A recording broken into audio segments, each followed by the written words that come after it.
Hello बच्चों, कैसे हो आप लोग। आज हम लोग नेक्स्ट पार्ट शुरू कर रहे हैं, दैट इज फ्रॉम सेरिकल्चर। ठीक है।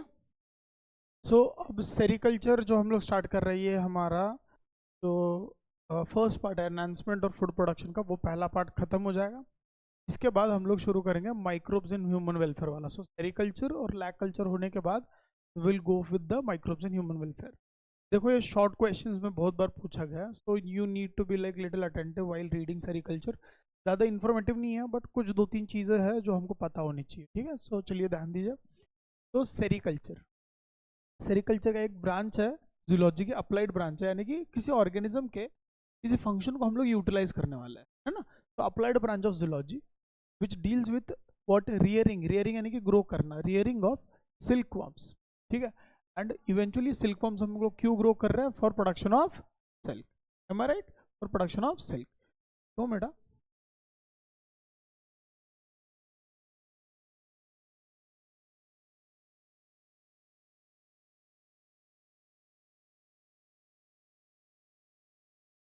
चलिए, तो प्रोडक्शन ऑफ सिल्क के लिए हम लोग सिल्क वर्म ग्रो कर रहे हैं, तो वर्म्स किसको ही ग्रो करना है? So we are doing it for silk.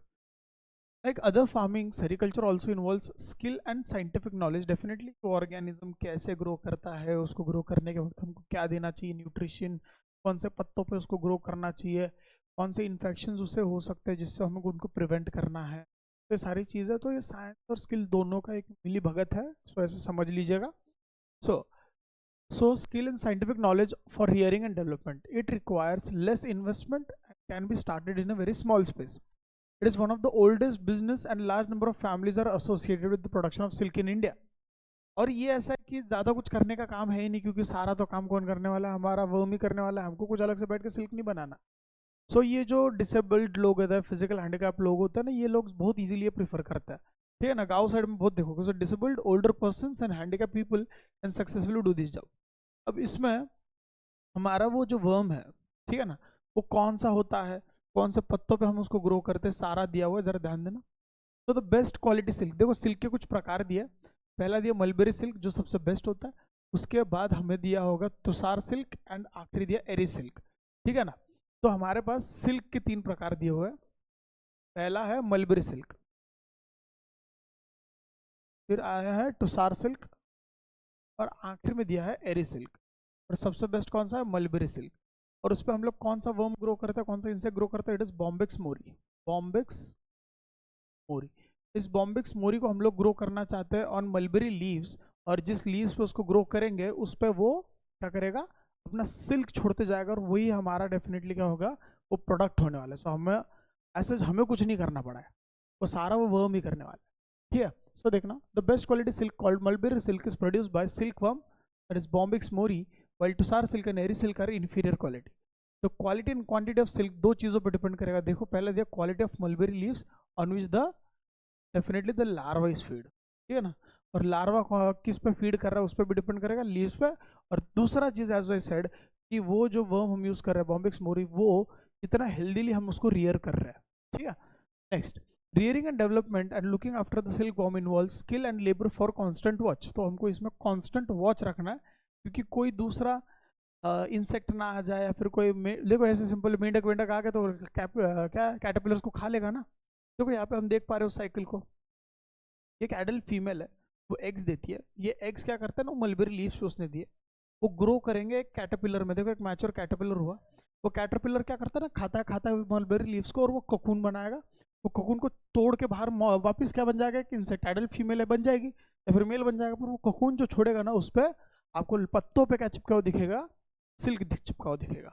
ठीक है। देखो, अ लिटिल नेग्लिजेंस, देखो थोड़ा भी अगर हमारा इधर उधर ध्यान गया, हम छुट्टी पे चले गए, तो ये दिक्कत हो जाएगा। तो little negligence can spoil the complete industry. Silk worm larvae में भी इन्फेक्टेड बाय, देखो लार्वे जो होते हैं ना, क्योंकि हमारा लार्वे मेन है, ये नहीं एडल्ट नहीं इंपॉर्टेंट, लार्वे इंपॉर्टेंट, क्योंकि यही वो पत्तों को खाते खाते सिल्क बनाते जाता है। तो सिल्क वर्म लार्वे में भी infected by protozoa virus and fungi. Besides this, ant, crow, birds and other predators are ready to attack these insects. Hence, cage of these larvae must be managed to prevent predators attacks. तो उसको हम लोग proper cage में रखना पड़ता है। ठीक है। तो अभी आपको क्लियरली एमसीक्यू दिख रहा है यहाँ पे, कौन सा बेस्ट लार्वे है, कौन सा बेस्ट लीफ है जिस पे सिल्क ग्रो कर सकता है, और वो जो इंसेक्ट है कौन सा यूज करता है? इट इज बॉम्बिक्स मोरी। और उसका एडल्ट बना के देता है कैटरपिलर, ये भी सवाल पूछा गया, तो you should be answering it as कौन बना के देता है? कैटरपिलर देता है। कौन बना के दे रहा है? कैटरपिलर। कूल। चलिए नेक्स्ट, नेक्स्ट हमारा पार्ट आ रहा है, दैट इज लैक कल्चर। अभी लैक कल्चर को समझने के लिए लैक क्या है, तो हमारा महाराष्ट्र में एक फेस्टिवल होता है संक्रांति। संक्रांति में कुछ ऐसे वुडन जैसे दिखने वाले मिट्टी जैसे बने हुए कुछ कंगन पहनते हैं औरतें, है ना, वो लाख होता है। वो क्या होता है? वो लाख होता है। तो ये लाख जो है ना, हमारा इंडिया का सबसे one of the oldest industry है लाख कल्चर। और ये जो लाख हम बनाते हैं, ये बस कंगन में नहीं, बैंगल्स में नहीं, तो आप देख सकते हो उसको टॉयज में भी यूज़ किया जाता है। कुछ वुडन वर्क्स होता है, वुड पे हम लोग कुछ है ना नक्शिया बनाते थे पुराने का ज़माने में। तो पुराने ज़माने में वो जो वुडन नक्शिया बनती थी वो एक्चुअली लैक से बनती थी। तो ऐसे बहुत सारी चीज़ें हैं। हम लोगों ने उससे इंक भी बनाया, हम लोगों ने उससे मिरर का पीछे साइड का पेंटिंग भी किया जिससे रिफ्लेक्शन आया। मिरर का पेंटिंग यानी कि कांच को पीछे से पेंट किया, पहले सिल्वर सिल्वर लेयर आता है और उसके बाद आता है ब्लैक लेयर। तो उससे क्या हो रहा था? वो एक what do we say, a glass would be converted into mirror. Mirror. So lac, lac कौन सा इंसेक्ट प्रोड्यूस करके देता है? It is your tachardia, tachardia lacca. देखो नाम ही बहुत पहले क्लियर है, it is going to be your tachardia. ठीक है, ट्रैकार्डिया लैका, ये हमारा स्पीशी है which is quite small in size and colonial in habit. Colonial format में रहता है। पूछ सकते हैं ना एमसीक्यू में, फ्री लिविंग है, कॉलोनियल है। तो कॉलोनियल मतलब मिलके रहते हैं ये लोग। ठीक है, आगे। सो अब ये जो सब्सटेंस को सिक्रीट करता है ना, ये रेसिन नाम का, और रेसिन ही आपका मेन क्या है? लैक का मटीरियल है। तो देखना, resin like substance is produce by their dermal gland, यानी कि उसके स्किन के। अब उसमें भी एमसीक्यू पूछ सकते हैं कि डर्मल ग्लैंड ऑफ मेल और female, so your answer should be female lac insect. अब आपने देखा कि प्रीवियस केस में हमारा सेरिकल्चर में कैटरपिलर इंपॉर्टेंट था, यहाँ पे हमारी एडल्ट फीमेल इंपॉर्टेंट है। कौन इंपॉर्टेंट है? Adult female. तो ध्यान देना। तो insects feed on succulent twigs of certain plants, like देखो बेर के पेड़ खा रहा है, पीपल का पेड़ खा रहा है, पलास का पेड़ खाता है, कुसुम का पेड़ खा रहा है, बबुल का पेड़ खा रहा है। सक्सिलेंट यानी कि कम पानी में ग्रो करने वाले भी प्लांट्स पे ये ग्रो करते हैं। ठीक है, and secrete pink coloured resin. क्या सिक्रीट कर रहा है? Pink coloured resin. अब ये पिंक कलर रेसिन जब हार्डन होता है, थोड़ा सा डार्किश तो हो जाएगा, और वो बन जाता है हमारा, हवा के कांटेक्ट में आने के बाद से वो बन जाता है हमारा लैक। अब इंडिया ये प्राइम लोकेशन है for lac production in India. तो ध्यान देना, तो it is produced on large scale all over the India. It hardens on coming in contact with the air forming lac. अब लैक एक ऐसा कॉम्प्लेक्स सब्सटेंस है जिसमें रेसिन तो है ही, बट साथ में sugar, water, minerals, alkaline substance सारे मिले हुए हैं। सो हमारा जो प्योर नेचुरल लैक होता है वो हमेशा कंटेमिनेटेड होता है और वो वीक रहेगा। To make it into a hard one, तो natural lac has to be converted into something called as shellac. अभी शेलैक जो होता है उसका प्योर फॉर्म है, वो हम ऑब्टेन करते हैं लैक को धो के, उसको पॉलिश फिल्टरिंग करके। So shellac is the pure form of lac obtain by washing and filtering, washing and filtering. Clear है? 2 मिनट रुको बच्चों।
चलो आगे बात करते हैं। तो एज वी सेड, जो हमारा नेचुरल लैक होता है, क्या होता है नेचुरल लैक? ये नेचुरल लैक को हम लोग इम्प्योर होता है, उसमें शुगर्स मिक्सड है, उसमें आपका फिर और क्या बोला है उन्होंने, वाटर मिक्सड है, मिनरल्स और अल्कलाइन सब्सटेंसेस भी होता है। वो इतना हार्ड तो होगा नहीं, तो उसको हमको हार्ड लैक में कन्वर्ट करना है, यानी कि शेल लैक में कन्वर्ट करना है। तो what do we need to do? What do we need to do? We have to wash it. What do we have to do? We have to wash it. अब उसको wash करेंगे और बाद में फिल्टर आउट करेंगे, तो जो बचा है धोने के बाद उसको क्या करेंगे, बस छान देना है, और फिर जो पानी वानी सब निकल जाएगा, अल्कलाइन सब्सटेंस सब निकल जाएगा, और ऊपर जो बचेगा वो हमारा क्या होगा, शेलैक होगा। अब lac insects is a native of India, मतलब इंडिया में ही मिलते हैं, and shares 85% of total lac produced all over the world. दुनिया का 85%, 85% जो लैक होगा हमारा दुनिया में, वो इंडिया ही प्रोड्यूस कर रहा है। तो मतलब वी कैन से हॉटस्पॉट है हमारा इंडिया लैक प्रोडक्शन के लिए, ठीक है। Product of lac plays a vital role in economy of the farmers. Lac is used in bangles, toys, woodworks, देखो inks, mirrors etcetera. Production of lac requires artificial inoculation of the plants, which gives better and regular supply of good quality and quantity of lac. तो हमको बार बार वो उस पर insects डालने पड़ते उस पेड़ पे। अब यहाँ पे आप साइकिल देखते हैं, तो थोड़ा सा साइकिल का आइडिया लेंगे। तो we will start with an adult male and adult female. अब ये एडल्ट मेल और एडल्ट फीमेल में आप देखिए, ये एडल्ट फीमेल इनकम्प्लीट मेटामॉर्फोसिस से बनी है, यानी कि उसका पूरा बॉडी फॉर्म होता ही नहीं है। अब वो एडल्ट मेल वहाँ पे गया, ही कॉज लाइक व्हाट, फर्टिलाइजेशन हुआ। फर्टिलाइजेशन होने के बाद वो जो फीमेल्स है उनके डर्मल ग्लैंड से क्या प्रोड्यूस करेंगे, लैक प्रोड्यूस करेंगी while eating the wood twigs. अब वो कर रहे तो साथ ही साथ वो एग लेइंग भी करेंगी। तो at the end of the egg laying yellow spot indicate shrinking of the female. अभी फीमेल क्या हो चुकी है, श्रिंक हो गई है। उसके बाद वो एग लेइंग हो गया, तो उस एग्स में से orange spot indicates eggs are about to hatch. अब एग्स हैच होने के बाद what will happen, the larvae will crawl on the whole wood. देख रहे हो, इसलिए उनको क्राउलर्स भी बोल रहे, क्या बोल रहे हैं हम लोग उनको, क्राउलर्स भी बोल रहे हैं। फिर वो अगला लार्वे के बाद नेक्स्ट स्टेज आता है उनका प्यूपा। प्यूपा मतलब कि कवरिंग कर लेते हैं। उसके बाद वो क्या करेंगे, हैच करेंगे। देखो वो हैच करने के बाद वी हैव अ मेल वो कंप्लीट मेटामॉर्फोसिस बना, और फीमेल जो इनकम्प्लीट मेटामॉर्फोसिस बना। तो फीमेल जो होगा यही मेन है जो इनकम्प्लीट मेटामॉर्फोसिस से बनी है, वो अपने डर्मल ग्लैंड से, यही एमसीक्यू है कि वो बनाएगी लैक। क्या बनाएगी, ठीक है, हो गया ये हमारा। अब हम चलते अगले पार्ट की ओर, इसमें से बहुत ज़्यादा एमसीक्यूज आने वाले हैं, तो ध्यान दीजिएगा, हम लोग इसको पढ़ते हैं अभी। तो माइक्रोब्स इन ह्यूमन वेलफेयर, अभी तक हमने देखा प्लांट्स कैसे ह्यूमंस को बेनिफिट किए, हमने फिर देखा एनिमल्स कैसे ह्यूमंस को बेनिफिट किए। एनिमल्स में हमने देखा बर्ड्स देखा, कैटल लाइफ स्टॉक्स देखे, फिशेस देखे, फिर हमने वर्म्स देखे जैसे सिल्क वर्म देखा, फिर हमने नेक्स्ट देखा अपना बॉम्बिक्स मोरी यानी कि वही, और ट्रैकार्डिया लैका जो हमको लैक बना के दे रहे। अब हम माइक्रोस्कोपिक ऑर्गेनिज्म के बारे में इसके बारे में बात कर रहे हैं, माइक्रोस्कोपिक कि माइक्रोब्स यानी कि माइक्रोस्कोपिक ऑर्गेनिजम्स ह्यूमन वेलफेयर में कैसे बेनिफिट करने वाले हैं। So biotechnology is the application of scientific and engineering principle for the processing of material by biological agents, यानी कि कुछ organisms को हम use करेंगे for getting products to provide goods and services, किसके लिए, humans के लिए, for the welfare, यानी कि humans आराम से रहे, इसके लिए हम लोग ये सारा कर रहे हैं। So there are variety of microorganisms like algae, fungi, bacteria, virus, protozoans, nematodes etc.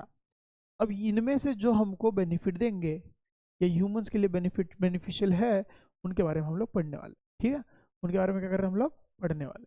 अब उसमें हमने देखा है कि यीस्ट क्या बना के देता है, देखो अल्कोहल बना के दे रहा है, विटामिन B12 बना के देने वाले बैक्टीरिया एग्जिस्ट करता है।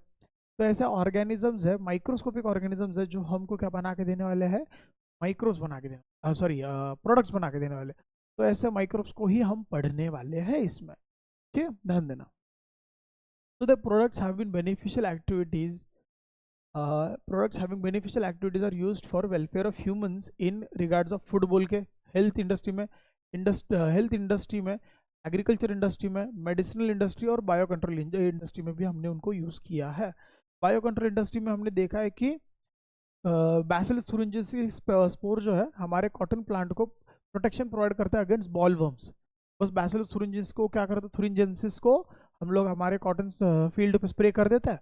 वो बैक्टीरिया जब कोई बॉल वर्म खाता है तो वो बैक्टीरिया में एक टॉक्सिन होता है तैयार, वो टॉक्सिन हमारे उस बॉल वर्म के पेट में जाएगा, उस बॉलवर्म के पेट को इन्फेक्ट करके डैमेज कर देगा और वो बॉलवर्म यानी कि वो कीड़ा मर जाएगा और हमारे क्रॉप सेफ रहेंगे। तो एक बैक्टीरिया ने हमारे क्रॉप को सेफ रखा है। तो अगर हम किसी को कंट्रोल कर रहे, किसी की ग्रोथ को कंट्रोल कर रहे by using some other organism, तो इसको बायो कंट्रोल एजेंट बोलते हैं।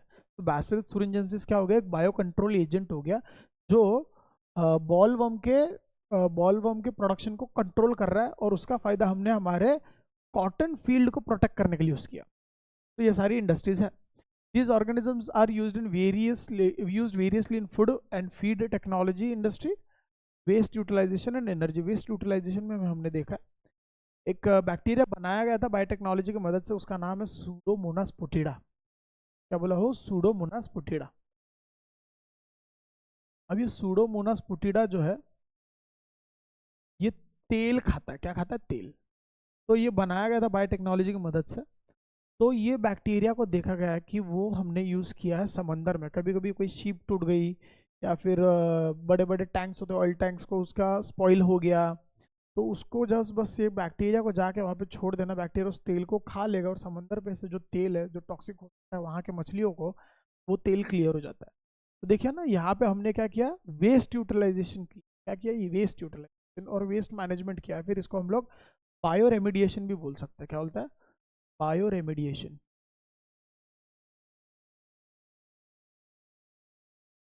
तो क्लियर है आपको ये चीज़ है। सो हम माइक्रोब्स यूज़ करने वाले बेसिकली इस टॉपिक में। हम लोग क्या सीखने वाले हैं, माइक्रोब्स हमने किस किस चीज़ के लिए यूज़ किया है। ठीक है, तो चलिए बात करते हैं अभी। पहले माइक्रोब्स इन फूड प्रिपरेशन, सबसे आसान। ये तो घर से ही शुरू हो रहा है। कहाँ से शुरू हो रहा है, घर से। क्योंकि जब हम सीखेंगे ना, ये पूरा टेक्नोलॉजी बायोटेक्नोलॉजी का ही एप्लीकेशन है। जब हम कोई बायोलॉजिकल ऑर्गेनिज्म या बायोलॉजिकल प्रोसेस या फिर biological part of any organism हम यूज़ कर रहे हैं फॉर ह्यूमन वेलफेयर, वो बायोटेक्नोलॉजी आता है। अब उसमें फिर से दो प्रकार है, एक मॉडर्न बायोटेक्नोलॉजी है जिसमें जेनेटिक इंजीनियरिंग का रोल आता है, और दूसरा आता है ट्रेडिशनल बायोटेक्नोलॉजी जिसमें ऑर्गेनिजम्स को हमने पुराने इंफॉर्मेशन अनुसार यूज़ किया। जैसे यीस्ट को यूज़ किया जाता है फर्मेंटेशन के लिए, लैक्टोबैसिली को यूज़ करते हैं दही बनाने के लिए। पर वो दही किससे बनता है, हमारे ट्रेडिशनल पुराने लोगों को नहीं पता था। बस इतना पता है कि दही उठाओ, दूध में डालो, दूध दही में कन्वर्ट हो गया। अब ये क्यों हो रहा है, तो ये साइंटिफिक बैकग्राउंड आ रहा है जिसमें हमको पता है, हमारे पूर्वजों को नहीं पता। बस उनको यही पता है कि हमने दही में दही थोड़ा लिया और दूध में डाल दिया तो पूरा दूध दही बन जाएगा। पर एक्चुअली लॉजिक उसके बिहाइंड क्या है, कोई बैक्टीरिया है उसके अंदर लैक्टोबैसिलस नाम का, वो दूध को क्या कर रहा है, दही में कन्वर्ट कर रहा है। तो यहाँ पे आता है थोड़ा सा साइंटिफिक बैकग्राउंड। बट ये तो इन्फॉर्मेशन बहुत पहले टाइम से है ना हमारे पास। तो अगर ये बहुत पहले टाइम से है तो ये ट्रेडिशनल नॉलेज हो गया। ठीक है, तो देखो development of biotechnology occurred in 2 phase. पहला था traditional biotechnology, that is up to 1970, क्योंकि उसके बाद तो पीटर लोबैन, उसके बाद Stanley Cohen and Herbert Boyer, ये 3 साइंटिस्ट थे जिन्होंने बायोटेक्नोलॉजी को ऊपर लाया, जिसमें जेनेटिक इंजीनियरिंग का रोल प्ले आया। तो तब तक तो ट्रेडिशनल था, उसके बाद पूरा modern that is genetic engineering work play में आया था। तो देखो traditional biotechnology is based on, traditional किस पे बेस्ड है, fermentation principle using fermenting bacteria. These were used in preparation of variety of indigenous, यानी कि इंडिजिनस को हम क्या बोल सकते हैं, पुराने टाइम का। ठीक है ना, तो इंडिजिनस फर्मेंटेड फूड प्रोडक्ट्स। आता पुढे डोसा, ढोकला आणि इडली हे आपले फर्मेंटेशनचेच प्रोडक्ट आहेत। डोसा, ढोकला आणि idli are the fermented products. घरामध्ये तुम्ही ऐकलं असेल की इडलीचं पीठ बनवलंय म्हणजे काय, त्याच्यामध्ये जे इन्ग्रेडियंट आहेत, राईस असेल, उडीद डाळ असेल, ह्याचं क्रश केलं जातं आणि त्याच्यामध्ये आपण काही ऑर्गॅनिझम्स ॲड करतो। युजली स्ट्रेप्टोकोकस असू शकतो किंवा ल्युकोनोस्टॉक नावाचा बॅक्टेरिया असू शकतो। हे बॅक्टेरियाज काय करतात, त्या फर्मेंट करतात आणि त्याचं बनतं तुमचं इडलीचं पीठ। तो dosa, idli and dhokla are fermented products produce due to activity of bacteria. They are fermented preparation of rice and black grams. बघा, विथ एअरबॉर्न ल्युकोनॉस्टॉक, हवेत असणारे bacteria Leuconostoc, Streptococcus species of bacteria. तो पहिला एमसीक्यू इथं मला दिसतोय की पहिला एमसीक्यू काय, डोसा, ढोकला आणि इडली याचं पीठ बनवण्यासाठी जे फर्मेंटेशन केलं त्यासाठी 2 बॅक्टेरिया दिले त्यांनी, ल्युकोनॉस्टॉक आणि नेक्स्ट दिला आपल्याला स्ट्रेप्टोकोकसची स्पीशी। आणि हे काय करतात, फर्मेंटेशन करतात आणि ते CO2 एमिट झालं की जेवढा जास्त CO2 तेवढं जास्त पफिनेस येणार. तर कमी जर फर्मेंटेशन झालं असेल तर पफिनेस कमी राहते, कधी लक्षात ठेवा. सो आता तर आपल्या आईंनी लूपहोल ओळखलाय, सोडा ऍड करतात ना त्याच्यामध्ये. हा सोडाचा ऍड केल्यामुळे काय होतं, त्यांनी तेवढं फर्मेंटेशन केलं नाही तरी चालेल, कारण की ते सोडा असतो ना तो CO2 एमिट करतो आणि इडलीत पफीच होते. तर बघा, CO2 produce during fermentation causes puffiness up to the puffing up of the dough. पिठो म्हणजे पीठ. आता नेक्स्ट आहे microbes are source of food. ते स्वतःच सोर्स आहेत. तो नेक्स्ट आहे सोर्स ऑफ फूड म्हणून.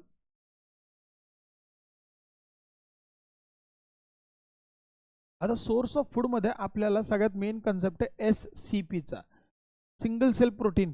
तर त्याच्यामध्ये आपण ऑलरेडी बघितलेले आहेत कोणकोणते आहेत. पहिला असतो स्पिरुलिना. त्याच्यानंतर आपल्याला माहिती असणारा आहे क्लोरेला.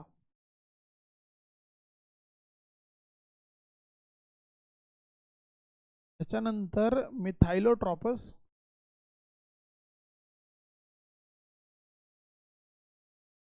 मिथायलोफायलस. आता हे जे ऑर्गॅनिझम्स आहेत,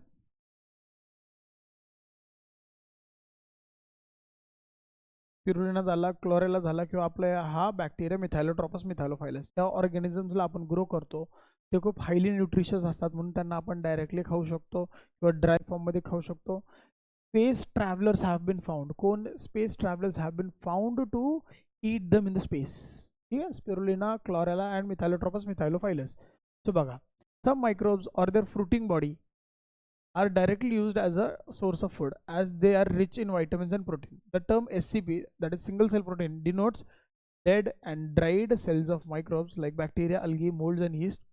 Some mushrooms and truffles also. आता मशरूम्स पण खाल्ले जातात बिकॉज मशरूम्स पण हायली न्यूट्रिशियस आहेत. Next,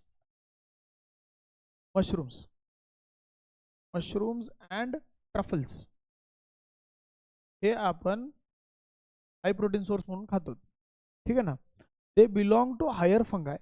they produce large fleshy fruiting body which are edible. Fruiting bodies are sugar free. कधी लक्षात ठेवा, शुगर फ्री असतात, फॅट फ्री असतात आणि रिच इन प्रोटीन असतात. Vitamins and minerals and amino acid. The food in the fruiting body is of low calorie. Low calorie व्हॅल्यूचं असतं. तो जे सिव्हिअर डाएटवर असतात, ज्यांना पोट भरायचं आहे आणि प्रोटीन गेलं पाहिजे पण शुगर नाही गेली पाहिजे, ते युजली हे प्रिफर करतात खाणं. राहील लक्षात? क्लिअर आहे? हे मी साईडला लिहितोय ना, हे तुम्ही लिहून घेतलं पाहिजे. Next, now will talk about in dairy products. डेअरी प्रोडक्ट्समध्ये आपण मायक्रोब्स किंवा कसे यूज करणार आहोत ते लक्षात द्या. तर डेअरी प्रोडक्ट्समध्ये आपण कर्ड बद्दल बघतो, योगर्ट बद्दल बघतो, बटर मिल्क असेल, चीज असेल, तो लक्षात द्या. So dairy products, lactic acid bacteria like lactobacilli are added to milk. It ferments lactose sugar of milk into lactic acid. So acidic property त्याच्यामुळे येते. Lactic acid causes, lactic acid तयार झाला ना तर तो कॅसेन प्रोटीन असतो ना मिल्क मधला, त्याचं काय होतं, कॉग्युलेशन होतं, तो घट्ट होतं आणि मग दही बनतंय. बेसिकली काय बनतंय, दही. तो बघा, so this acid causes coagulation and partial digestion of milk protein. कोणता? मिल्कमध्ये एकच प्रोटीन आहे, कॅसेन. मग मिल्कचं कन्वर्जन कशात झालं, कर्डमध्ये. So what are they trying to say. तो पहिलं आपल्याकडे पहिली प्रोसेस काय आहे, लॅक्टोज आहे. हा लॅक्टोजचं कन्वर्जन होतं लॅक्टिक ऍसिडमध्ये. कशात झालं कन्वर्जन, लॅक्टिक ऍसिड. कुणी केलं, लॅक्टोबॅसिलाई बॅक्टेरिया म्हणजे लॅब्स, लॅक्टिक ऍसिड बॅक्टेरिया. मग हा लॅक्टिक ऍसिड काय करतो, नेक्स्ट तुमच्या प्रोटीन मिल्कमध्ये प्रोटीन असतो, दॅट इज कॅसेन. त्या कॅसेनचं होतं पार्शियल डायजेशन. काय होतं, पार्शियल डायजेशन. आणि पार्शियल डायजेशनमुळे काय होणार आहे, it results in to coagulation. your milk eventually will milk will be converted into curd. So very first step in dairy production is curd तयार होण्याचं. ठीक आहे. So milk is change into curd. मग त्याच्यात बरंच काही योगर्ट मध्ये पण कन्वर्ट होऊ शकतं आणि चीज मध्ये. Milk is change into curd, yogurt and cheese. ते त्यातच असतं. थोडे इकडे तिकडे प्रोसेसेस वेगवेगळ्या केल्या की कधी चीज बनेल, कधी योगर्ट बनेल, तर कधी कर्ड बनणार आहे. ठीक आहे. सो द स्टार्टर और इनॉक्युलम. आता दही बनवण्यासाठी आपण काय करतो, आता ह्याच्यात मिल्क आहे, काय ह्याच्यात milk. This milk will be convert into curd. ठीक आहे. आता ते कसं होतं तर ह्याच्यामध्ये आपण कर्डच टाकतो, लिटिल कर्ड, आणि हा little curd is carrying millions of lactic acid bacterias. मग हा जो होता ज्याला आपण टाकलं त्याला इनॉक्युलम म्हणतो. काय म्हणतो? इनॉक्युलम, किंवा आपण अजून एक टर्म यूज करू शकतो, स्टार्टर. काय यूज करू शकतो? स्टार्टर. लक्षात ठेवा. आता so the starter or inoculum used in preparation of milk products you actually contains millions of lactic acid bacteria. आता सगळ्यात पहिला आपण बघतो ह्याच्यामध्ये की कर्ड बनवण्यासाठी जे इंडियन कर्ड आहे, देशी कर्ड आहे, त्याच्यात आपण काय करतो, कोणता बॅक्टेरिया टाकतोय? Lactobacillus acidophilus. प्लीज ह्याला नोट डाऊन करा. कर्डसाठी Lactobacillus acidophilus. It also checks the growth of disease causing microbe. दुसरे मायक्रोब्स पण ग्रो होऊ नाही शकत त्याच्यात, त्याच्यामुळे लॅक्टोबॅसिलस ॲसिडोफिलस. नेक्स्ट योगट. योगट बनवण्यासाठी is produce bye curdling milk with help of, आता कर्डलिंग मिल्क आहे ना ज्याच्यात थोडं दही तयार व्हायला लागेल त्यात ॲड करा स्ट्रेप्टोकोकस थर्मोफिलस किंवा लॅक्टोबॅसिलस बल्गॅरिकस. दोन बॅक्टेरियाचे नावं दिलेले आहेत, स्ट्रेप्टोकोकस थर्मोफिलस और लॅक्टोबॅसिलस बल्गॅरिकस. हे दोन ॲड केले तर काय बनणार आहे? योगट बनणार आहे. नेक्स्ट आहे butter milk. The acidulated liquid left after churning of the butter. Butter from curd. Curd आपण बनवला, त्या कर्डला आपण चर्निंग केलं, फिरवलं, त्यातनं बटर बाजूला काढलं, तर राहिलेलं जे लिक्विड आहे त्याला म्हणतो आपण बटर मिल्क. काय म्हणतो आपण त्याला? Butter milk. नेक्स्ट आहे चीज. आता हा हायली इम्पॉर्टंट MCQ पार्ट आहे. चीज बघा कसा तयार होता. So it is partially degraded concentration of milk fat and protein. तो मिल्क फॅट असतं ते प्रोटीन असतं, त्याला जेव्हा पार्शल डिग्रेड करतो आणि कॉन्सन्ट्रेट करतो, खूप घट्ट करतो, तर ते बनतंय काय? चीज बनतंय. The milk is coagulated. पहिलं बघा मिल्कमध्ये काय ॲड करणार? पहिली स्टेप तीच, लॅक्टिक ॲसिड बॅक्टेरिया ॲड केले, and the curd formed is filtered to separate whey. मग त्याला फिल्टर केलं आणि त्याचं जे व्हे आहे पूर्ण लिक्विड बाजूला काढून घेतलं, आणि जे बाकीचं घट्ट राहिलं आहे ते आपलं चीज बनवण्यासाठी यूज होणार. The solid mass is then ripened with growth of mould that develops flavour in it. तर त्याच्यामध्ये आपण काही स्पेसिफिक गोष्टी ॲड करणार, मोल्ड ॲड करणार बेसिकली, आणि ते फ्लेवर बनणार मग त्याच्यामध्ये. आणि आता मोल्ड म्हणजे कुठल्या तरी ऑर्गॅनिझमची ग्रोथ करायची त्याच्यात. आता ऑर्गॅनिझम टू ऑर्गॅनिझम व्हॅरी करणार टेस्ट. काय व्हॅरी करणार? टेस्ट व्हॅरी करणार, त्याची क्वालिटी व्हॅरी करणार, त्याचा टाईप व्हॅरी करणार. तिथं बनतो तुमचा MCQ. So different varieties of cheese are known by their characteristic texture. मग बघा चीज कशा कशात व्हॅरी करतात? Texture, flavour and taste. Flavour and taste एकच गोष्ट झाली. Which are develop by different specific microbes. आता सगळ्यात पहिला दिलं त्यांनी रॉकफोर्ट चीज. पहिला कोणता दिला? रॉकफोर्ट चीज. आता रॉकफोर्ट आणि कॅम्बर्ट चीज दिलेला बघा त्यांनी. रॉकफोर्ट दिलाय. रॉकफोर्टसाठी आपण यूज करतो पेनिसिलियम रॉकफोर्ट आहे.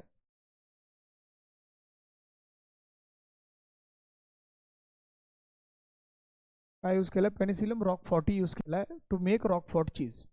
नेक्स्ट दिला कॅमेम्बर्ट चीज. कोणता दिला? कॅमेम्बर्ट. कॅमेम्बर्ट चीज बनवण्यासाठी अगेन पेनिसिलियम कॅमेम्बर्टी. काय दिला? पेनिसिलियम कॅमेम्बर्टी. MCQ आहे. त्याच्यानंतर बघा इकडे बघा, तो रॉकफोर्टेसाठी दिला पेनिसिलियम रॉकफोर्टी. कॅमेम्बर्ट चीजसाठी बनवला आहे, यूज करायचा organism Penicillium camemberti. The large holes. आता तुम्ही टॉम अँड जेरीमध्ये बघितलं असेल एक चीजचा प्रकार असतो ज्याच्यात जेरी त्या छिद्रातनं बाहेर जाऊन दुसरीकडनं बाहेर येतं त्या चीज. सो ते जे आहे ते चीज असतं, ते स्पेशल चीज आहे, त्याला म्हणतो बघा आपण काय म्हटलोय? The large hole cheese is called as Swiss cheese. काय म्हणतो आपण त्याला? Swiss cheese. आणि स्विस चीजमध्ये एवढे मोठे होल्स काय आहेत? कारण की तिथं CO2 लय जास्त प्रमाणात तयार होतो, आणि मग ते एअर ट्रॅप्स असतात ना, ते कॅव्हिटीज बनतात एवढ्या मोठ्या मोठ्या, आणि ते बनवण्यासाठी सो कोणता चीज? स्विस चीजसाठी आपल्याला ऑर्गॅनिझम आहे प्रोपिओनी बॅक्टेरियम शर्मनी. प्रोपिओनी बॅक्टेरियम शर्मनी हा बॅक्टेरिया आहे. हे दोघं फंगस आहेत. हे दोन्ही काय आहेत? ऑर्गॅनिझम फंगस आहेत. आणि हा एकमेव आपला बॅक्टेरिया जो चीज बनवायला यूज केला आहे. काय तो बॅक्टेरिया. वरचे दोन्ही काय आहेत? फंगस आहेत. खालचा काय आहे? बॅक्टेरिया आहे. आणि स्विस चीज बनवायला एक बॅक्टेरियाचं नाव काय? प्रोपिओनी बॅक्टेरियम शर्मनी. रॉकफोर्ट चीज बनवायला पेनिसिलियम रॉकफोर्टे, आणि कॅमेम्बर्ट बनवण्यासाठी पेनिसिलियम कॅमेम्बर्टी. राहील लक्षात? So the large holes in Swiss cheese are developed due to production of large amount of CO2 by a bacterium known as Propionibacterium shermani. ठीक है. पुढं आता आपण काय काय बघितलं बघा, परत एकदा थोडंसं रिवाइज करूया. आपण मायक्रोब्स कशासाठी यूज केलेत आतापर्यंत. पहिलं फॉर फूड बनवण्यासाठी, दुसरं फूड बनवण्यासाठी मध्ये बघितलं आपण डोसा ढोकला इडलीचं पीठ बनवण्यासाठी. नेक्स्ट त्याच्यामध्ये बघतोय आपण सोर्स ऑफ फूड म्हणून. त्याच्या पुढं आपण बघितलं डेअरी प्रोडक्ट्स बनवण्यासाठी, कारण की फूडसाठीच येतं ना, फूड इंडस्ट्रीमध्येच येतं. आता नेक्स्ट आपण बघणार आहेत पुढचा पार्ट, प्रोडक्शन ऑफ मायक्रोब्स. आपण production of microbes in food बघितलं, मग ॲज अ फूड बघितलं किंवा फॉर प्रिपरेशन ऑफ फूड बघितलं. आता आपण बघणार आहेत इंडस्ट्रियल प्रोडक्शन, की मायक्रोब्स आपण इंडस्ट्रियल कंडिशन्समध्ये कायसाठी यूज करतो.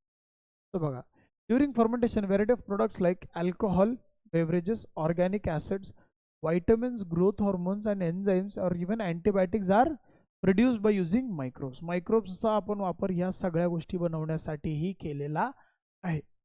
आता बघा, सगळ्यात पहिलं production of industrial scale requires. आता ह्याच्यातलं काही जर तुम्हाला इंडस्ट्रियल लेवलला बनवायचं आहे, इंडस्ट्रियल लेवलला जर बनवायचं आहे तर का बनवताय, कारण की तुम्हाला ते विकायचं आहे, विकून तुम्हाला भरपूर लोकांपर्यंत ते मग प्रोडक्ट पोहोचवायचं आहे. तर तो घरगुती एखाद्या पातेल्यामध्ये किंवा भांड्यामध्ये तर करणार नाही आहेत, आपल्याला त्याला मोठे मोठे टँकर्स लागतात. तर तुम्ही इथं माझ्यासमोर बघू शकता की मोठे मोठे टँक्स आहेत, आणि these tanks are called as fermenters or bio fermenters. So production on a industrial scale requires growing microbes in a very large vessel, and these vessels are called as fermenters. The main function of फर्मेंटरचं काम काय असतं, तर ते पूर्ण म्हणजे complete automated नाही म्हणता येणार, बट मॅन्युअली ऑटोमेटेड असतात ते, म्हणजे त्याच्यावरती देखरेखीला माणूस लागतो.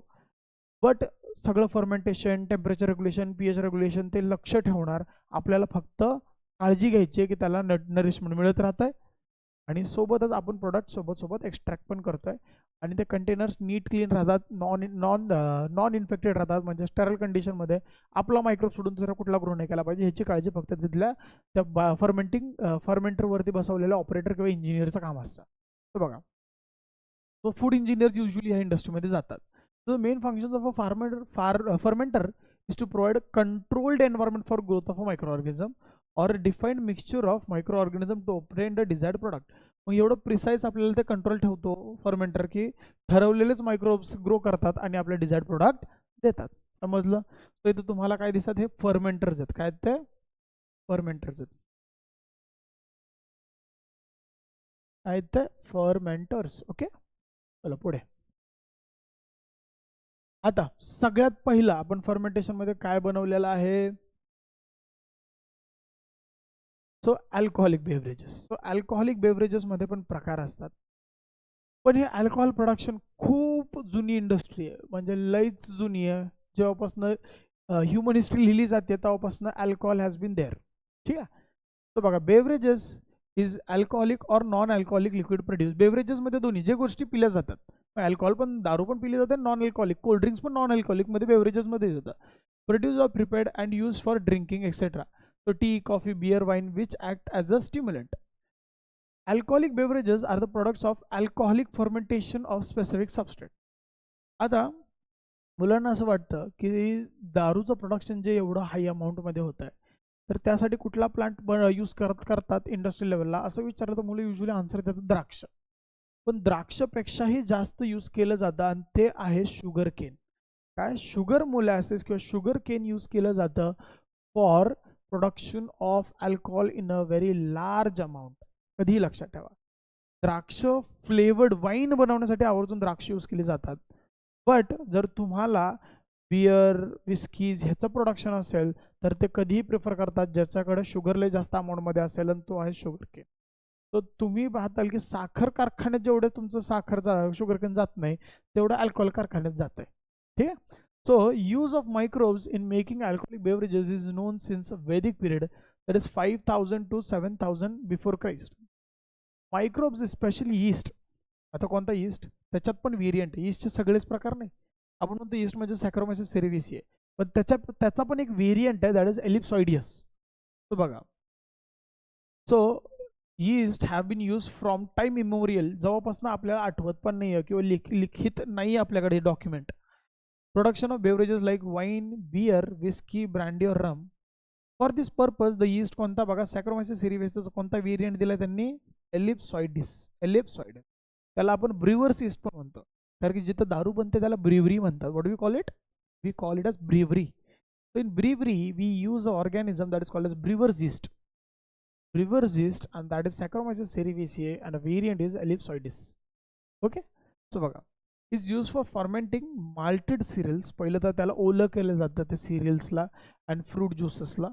त्याच्यानंतर त्याला आपण क्रश करून मेश बनवतो, दॅट इज युअर माल्ट, आणि मग त्याला माल्टला टँक्समध्ये टाकून फर्मेंट केलं जातं. तर सगळ्यात फेवरेट टँक कोणता आहे किंवा टाईप कोणता आहे? That is tubular tower fermenter. आता ह्याला स्टार मार्क करा, कारण की एवढा सोपा क्वेश्चन तुम्हाला 2 मार्काला आलेला आहे. तुम्हाला इमेज ड्रॉ करायचे. फर्मेंटर आहे, त्याच्यामध्ये कंटिन्युअसली फिरत राहतं, ते जे पूर्ण जे माल्ट आहे ते फिरत राहते, ईस्ट मुवमेंट होत राहते त्याच्यामध्ये, आणि ते फर्मेंटेशन करत करत वरच्या साईडला अल्कोहोल जमा होतं. इथं तुम्ही बघू शकता अल्कोहोल आहे, आणि ते एका नॉबमधनं बाहेर काढलं आहे आपण. ठीक आहे, आणि ते हीट एक्सचेंजर पंप आहे, जे त्याच्यामुळं काय होतं, ते ईस्ट पूर्ण फिरत राहतं. So this is so easy question for at least 2 marks in your boards. 2 मार्काचा question, समजतंय? आता इथं तुम्हाला 2 प्रकारचे अल्कोहोल मिळणार आहेत. किती प्रकारचे अल्कोहोल मिळणार? 2.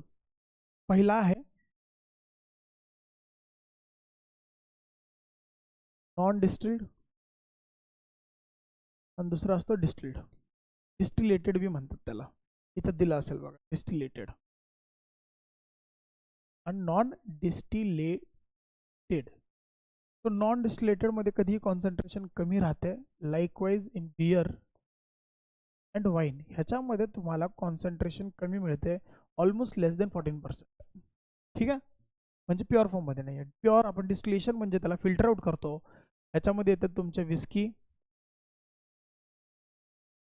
विस्की, त्याच्यानंतर ब्रँडी आणि रम, हे अजून दुसरे काय असतील तर.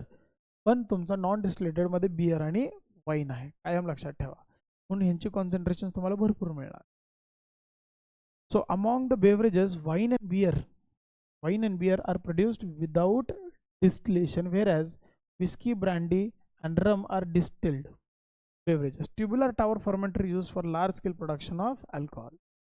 Several traditional drinks, आता ट्रेडिशनल ड्रिंक्स मध्ये तुम्ही ऐकलं असाल, साऊथ मध्ये एक खूप फेमस ड्रिंक आहे ज्याला म्हणतात, गोवामध्ये विकली जाते, फेनी. तर फेनी हे तुमच्या काजूचा फर्मेंटेशन करून बनवलेलं बेवरेज आहे. तर ते तिथलं लोकल ड्रिंक आहे, ते बाहेर कुठल्या स्टेटमध्ये विकलं जात नाही, ते तिथलं कॉपीराईट आहे. ठीक आहे, बघा मग. So several traditional drinks and foods are also made through fermentation by yeast. Today a traditional drink of the coastal region in South India is made by fermenting sugar sap extracted from palm plant and coconut palm. The famous wine of Goa, traditionally known as Feni, is made by fermenting pedicels of the cashew fruit.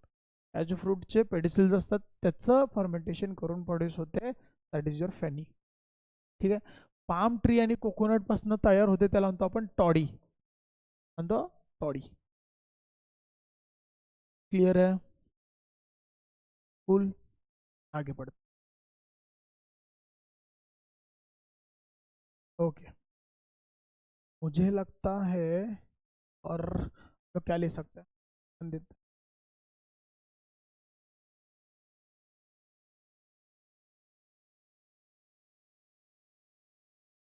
Production of organic acids ये हमारा आज का last. ठीक है,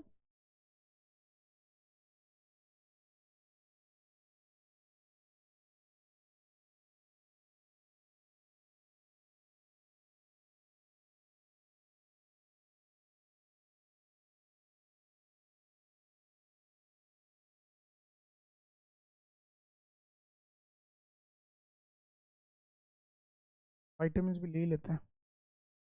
vitamin भी बनवाए already आ चुके exam में. 2015 की सीटी में देखा था मैंने, विटामिन B12 वाला ही पूछा, तो एक बार निपटा ही लेते हैं. तो आज हमारा लास्ट पार्ट होगा ये दोनों सेक्शंस, कि माइक्रोब्स हमने यूज़ किए for production of organic acids as well as for production of vitamin. तो ध्यान दीजिए. तो प्रोडक्शन ऑफ ऑर्गेनिक एसिड्स, तो ऑर्गेनिक एसिड्स कौन कौन से बनाया हमने? सिट्रिक एसिड हो गया, ग्लूकोनिक एसिड हो गया, फ्यूमरिक एसिड और एसिटिक एसिड. विनेगर में होता है एसिटिक एसिड. तो ध्यान देना. So microbes are also used for commercial and industrial production of certain organic acids. These compounds are produced from, ये ध्यान देना बहुत इंपॉर्टेंट है, डायरेक्टली फ्रॉम ग्लूकोज, जैसे कि ग्लूकोनिक एसिड, और formed as end product of pyruvate और ethanol, star mark. Pyruvate या फिर इथेनॉल के एंड प्रोडक्ट्स हमने मतलब ये दिए हैं ऑर्गेनिजम्स को, और इनसे हमने दूसरा कुछ बनवा के लिया। तो ध्यान देना, ऑर्गेनिक एसिड। सो ऑर्गेनिक एसिड में सबसे पहले सिट्रिक एसिड, ये बनवाया हमने एस्परजिलस नाइगर से, फंगस है एक। ग्लूकोनिक एसिड भी बनवाया हमने एस्परजिलस नाइगर। फ्यूमेरिक एसिड है राइजोपस अराइजस से बनवाया, और एसिटिक एसिड बना है एसिटोबैक्टर एसिडी से। ये आसान है, बट ये ऊपर के तीन जो है वो थोड़ा सा टफ हो जाता है। तो याद रखने के लिए हम लोग क्या याद कर सकते हैं, यहाँ पे तो आरा बन रहा है, देखो ए आर ए, यहाँ पे हम लोगों को CGFA कुछ बन रहा है आपके दिमाग, या फिर आप सीधे सीधा अगर याद ही हो रहा होगा तो बहुत ही बेस्ट है। सिट्रिक एसिड एस्परजिलस नाइगर, मुझे तो याद है, citric acid Aspergillus Niger, gluconic acid Aspergillus Niger, फिर हमारे पास राइजोपस अराइजस है जो फ्यूमेरिक एसिड बना के दे रहा है, और आखिर में हमारे पास एसिटिक एसिड है जो एसिटोबैक्टर एसिडी से मिल रहा है। ये तीनों फंगस है।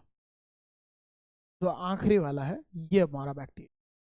तो these organic acids are further used variously, जैसे कि citric acid is used in confectionaries, fumaric acid is used in resin as well as wetting agent, and gluconic acid is used in medicine for solubility of calcium ions. तो calcium ion अगर अच्छे से absorb हो, solubilize हो, तो उसके लिए हम लोग ग्लूकोनिक एसिड भी यूज, ठीक है। तो इनके फंक्शंस भी याद रखने के, सही है। अब अगला है production of vitamins. Vitamins are some complex organic nitrogenous compounds. अब ये जो कंपाउंड्स होता है हमें वैसे तो चाहिए बहुत माइन्यूट क्वांटिटी में, पर ये इतने ज़रूरी होते हैं, अगर इनका थोड़ा भी मात्रा कम हो गया तो डेफिशिएंसी हो जाती है। क्या हो जाती है? डेफिशिएंसी। तो ऐसा है कि खाने में अगर सबका वाइटामिन फुलफिलमेंट नहीं हो रहा है तो we prefer producing it from micro organisms, और टैबलेट्स बना दी, जैसे कि बिकासुल नाम का। अब आपने सुना होगा vitamin B capsule, vitamin B capsule. अब ये जिम इंडस्ट्री वाले ने मल्टी वाइटामिन के टैबलेट्स निकाले हैं, ठीक है। विटामिन डी के शॉट्स होते हैं वो हम लोग पी रहे हैं। तो ये सारे क्या चीज़ें हैं, ये हमने बनवाए हैं माइक्रोब्स से, ठीक है। अब ध्यान देना, vitamin are complex organic nitrogenous compound, मतलब nitrogen containing compounds are required in small quantity and are capable of performing many life sustaining functions inside our body। जैसे कि एक निकोटिनिक एसिड है, निकोटिनिक एसिड हमारा निकोटिनामाइड एडेनाइन डाइन्यूक्लियोटाइड बना के दे रहा है, यानी कि NAD। दूसरा विटामिन B12, ये इसका डेफिशिएंसी आपको मेगालोब्लास्टिक एनीमिया बना करके दे सकता है, यानी कि उसका डेफिशिएंसी बहुत तकलीफ दे देगा। आरबीसीज हमारे बहुत एबनॉर्मली शेप्ड हो जाते हैं जिससे मर सकता है इंसान, मेगालोब्लास्टिक एनीमिया, ठीक है। उसके बाद हमारे पास B2 है, विटामिन B1 जो है B1 की डेफिशिएंसी बेरी बेरी कराता है, ठीक है ना। B2 की B2 की डेफिशिएंसी पलेग्रा करा रहा है, तो ऐसे गंदे गंदे बीमारियां हो सकती है। विटामिन डी की डेफिशिएंसी रिकेट्स करा रहा है, बोन ऑस्टियोपोरोसिस करा रहा है। विटामिन सी की डेफिशिएंसी हमको गम ब्लीडिंग करा दिया है ना, स्कर्वी बोलते हैं उसको। सो ऐसी बीमारियां हो सकती है, थोड़ा ही चाहिए बट चाहिए जरूर, तो ध्यान देना। तो this compounds can not be synthesized by humans except vitamin D. हमारे शरीर में बस विटामिन डी बन सकता है, वो भी जो सुबह की जो बहुत ऐसी धीमी लाइट होती है ना, पतली लाइट होती है, बोलते हैं ना सकाळचं कवळं ऊन, अगर उसमें हम बैठ रहे हैं, वो अगर हमारे कॉन्टेक्ट में आ रहा है तो ही विटामिन डी बनेगा, वो भी लिवर के उधर, ठीक है। बट बाकी सारे हमको खाने ही पड़ते हैं, ठीक है। So and therefore they have to be supplied in small amount in diet. Microbes are capable of synthesizing the vitamins and hence they can be successfully used for the commercial production of many vitamins. Example thiamine, riboflavin, pyridoxine, folic acid, pantothenic acid। फिर हमारे biotin है, vitamin B12 है, ascorbic acid, beta carotene. Beta carotene एक vitamin A का pro form है, देखो ergosterol that is pro vitamin D. तो vitamins manufactured by fermentation using different microbial sources are mentioned below। तो यही तीन हमको दिए, B2 का दिया, B12 का दिया, C का दिया।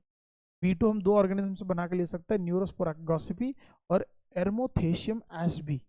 ये आ चुका है न्यूरोस्पोरा गॉसिपी और एरेमोथेशियम एशबी। अगला है B12 सूडोमोनास डी नाइट्रिफिकेंस, ये CET 2015 में आया था। और विटामिन सी एस्परजिलस नाइगर में, देखो यहाँ पे सिट्रिक से C याद रखिए, यहाँ पे भी एस्परजिलस नाइगर था और यहाँ पे विटामिन सी भी C ही आ रहा है, एस्परजिलस नाइगर ही। ये दोनों सेक्शंस आपको MCQ के लिए, मैच द फॉलोइंग्स के लिए आने के चांस, ठीक है। तो आपको बहुत सारी चीज़ें इसमें क्लियर हुई होंगी कि माइक्रोब्स हम लोग किस वे से यूज, तो आप मेक श्योर कर रहे हो कि ये सारा रट रहे हो।